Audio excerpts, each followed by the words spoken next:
Tanur custody കൊലപാതക കേസിൽ അന്വേഷണ സംഘത്തെ അതൃപ്തി അറിയിച്ച താമർ ജിഫ്രിയുടെ കുടുംബം.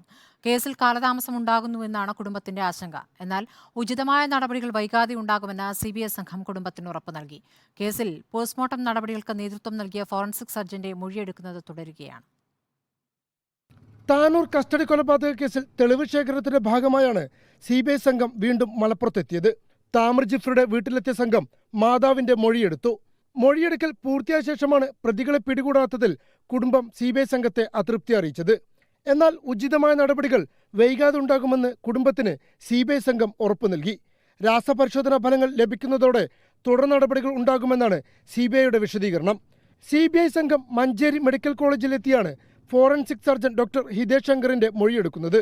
അന്വേഷണ ചുമതലയുള്ള DYSP കുമാർ റോണക്കിന്റെ നേതൃത്വത്തിലുള്ള സംഘമാണ് മഞ്ചേരിയിലെത്തിയത്. പോസ്റ്റ്മോർട്ടം നടപടികൾക്ക് നേതൃത്വം നൽകിയ ഫോറൻസിക് സർജന്റെയും കൂടെ ഉണ്ടായിരുന്ന മറ്റ് ഡോക്ടർമാരുടെയും മൊഴികൾ CBI സംഘം രേഖപ്പെടുത്തും. താമർ ജിഫ്രിയുടെ മരണത്തിന് പോലീസ് മർദ്ദനം കാരണമായി എന്ന പോസ്റ്റ്മോർട്ടത്തിലെ കണ്ടെത്തലുകൾ കേസിൽ ഏറെ നിർണായകമായിരുന്നു. Reporter Ashkar Ali Karimba, in reporter, Malappuram.